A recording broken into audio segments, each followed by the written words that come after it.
Olá, os meus sinceros e os meus cordiais cumprimentos a todos. Gravando mais um vídeo reflexivo acerca do tempo, acerca das coisas, acerca do nosso cotidiano. Hoje, domingo, 1º de maio, iremos abordar um tema, iremos chamar a atenção para a questão da guerra na Ucrânia, que hoje completa 67 dias, iniciada, portanto, no dia 24 de fevereiro. O mundo vive uma séria ameaça de uma eclosão de uma terceira guerra mundial. Essa ameaça é tão mais substancial, é tão mais real do que a ameaça que ocorrera em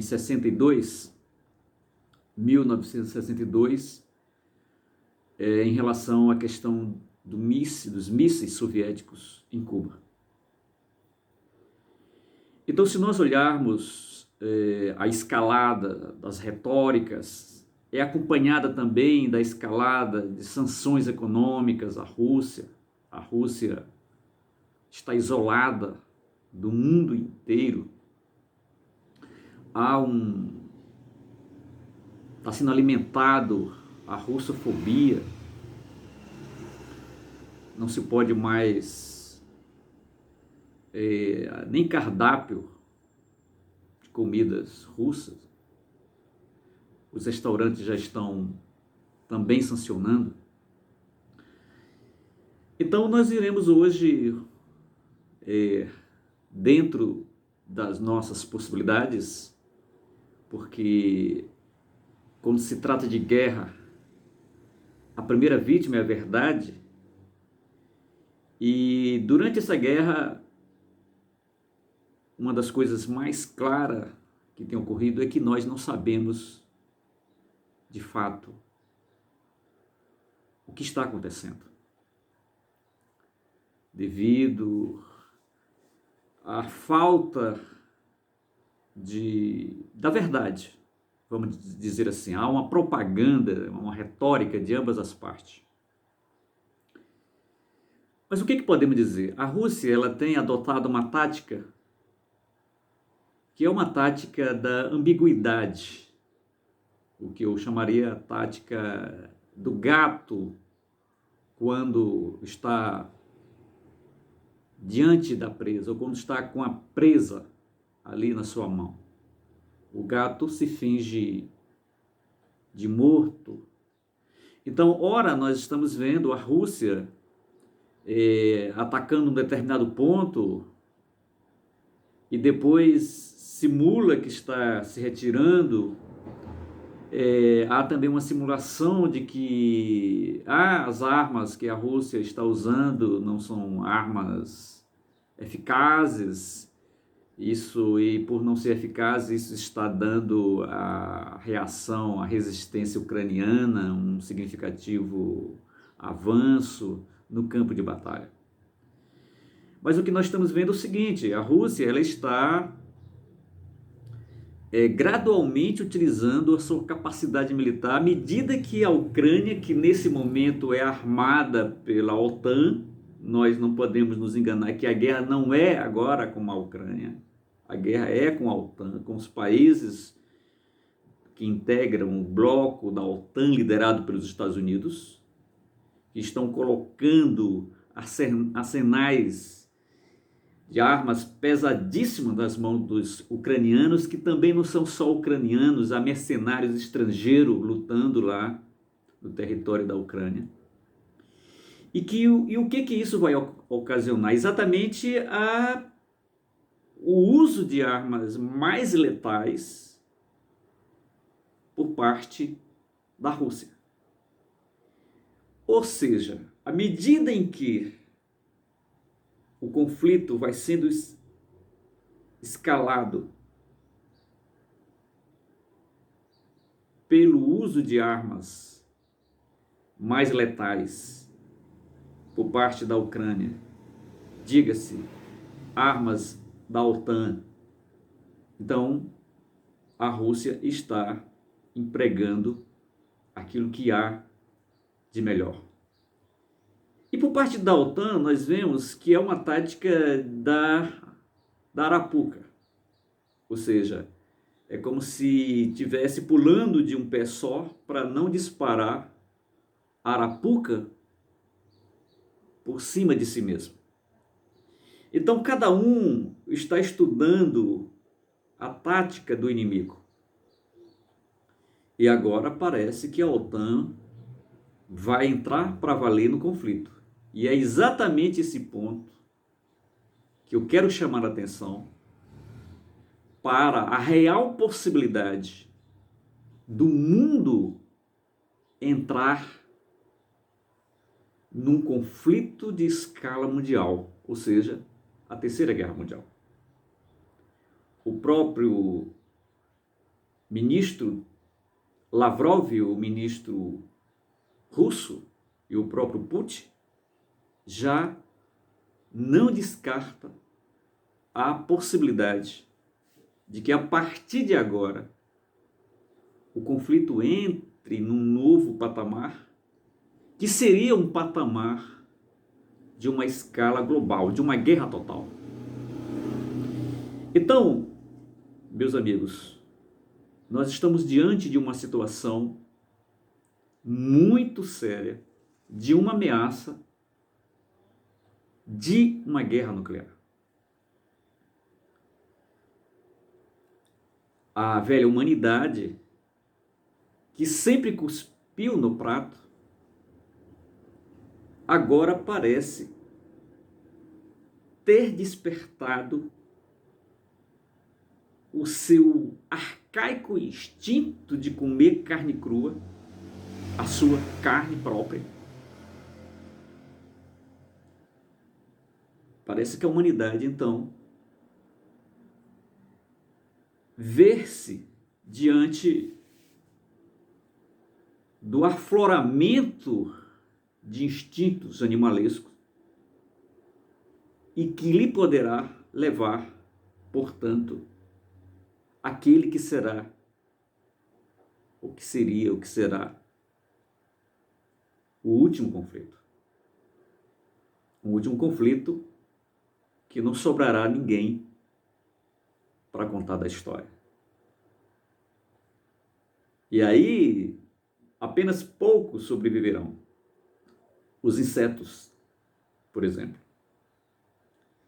que terão a graça de contemplar o nascer do sol nesse planeta tão castigado, tão chafurdado pela presença humana, pela mazela humana. E como eu disse num artigo que eu escrevi ontem, iniciando o artigo, que os marcianos ou qualquer outro seres de outras galáxias que nos perdoe por termos adiado, diante da circunstância, o nosso tão esperado encontro. Porque a velha humanidade, principalmente a velha Europa, que civilizou o mundo ao peso das suas botas, isso desde o Império Romano e tempos mais remotos ainda, está agora criando uma situação, em nome não sei de quê, que poderá deflagrar um conflito de escala mundial. Então, nesse domingo, 1º de maio, às 7h56, Estou aqui chamando a atenção para uma reflexão, para a gravidade das condições do conflito entre a Rússia e a Ucrânia, que já não é mais entre a Rússia e a Ucrânia, podemos dizer entre a Rússia e os países da OTAN. À medida em que a OTAN está abastecendo a Ucrânia, os ucranianos, de arsenais de armas cada vez mais letais. O que poderá levar por parte da Rússia, sem dúvida alguma, isso está sendo advertido pelos russos há muito tempo, o uso da sua força máxima, o que seria as armas nucleares. Chegou o momento que coincide com aquilo, infelizmente, com aquilo que eu venho falando. Nós vivemos uma seca, uma escassez de homens capazes de pensar a realidade, capazes de mensurar a realidade. Infelizmente, esse é um fato triste e lamentável que nós temos que constatar. Não há lideranças no sentido humanístico, no sentido racional da palavra, que poderia evitar uma escalada desse conflito. Ou seja, há 77 anos do último conflito mundial, a Segunda Guerra Mundial, que terminava com o uso de bombas atômicas sobre a cidade de Hiroshima e Nagasaki, no Japão, lançada pelos Estados Unidos. O horror que a humanidade presenciou pela primeira vez. 2 bombas atômicas. E hoje estamos às vésperas, se nada for feito, não de 2 bombas, porque aquelas bombas que foram lançadas sobre a cidade de Hiroshima e Nagasaki estão hoje, vamos dizer assim, enferrujadas, envelhecidas, diante do aperfeiçoamento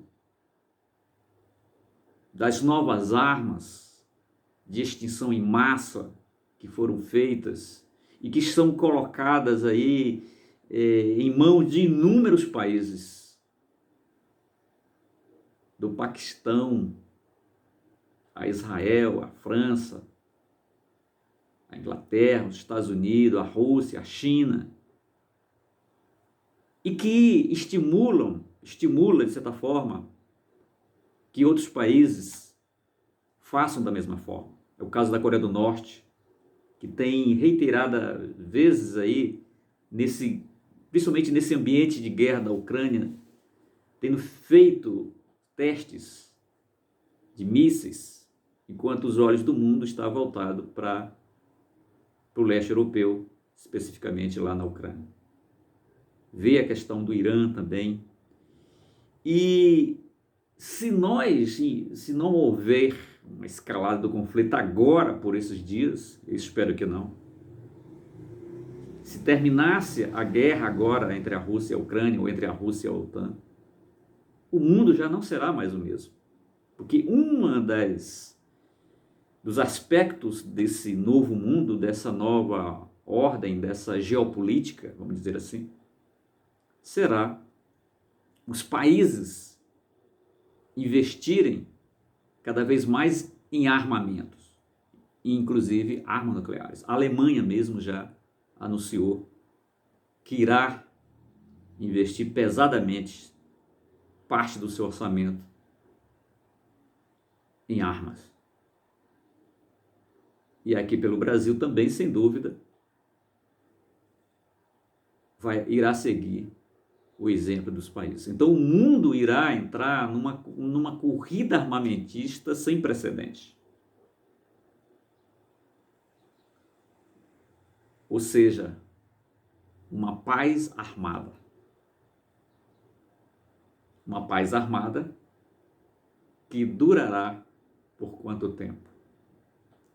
Então a humanidade está numa encruzilhada daquelas, está num beco sem saída. E somente a capacidade humanística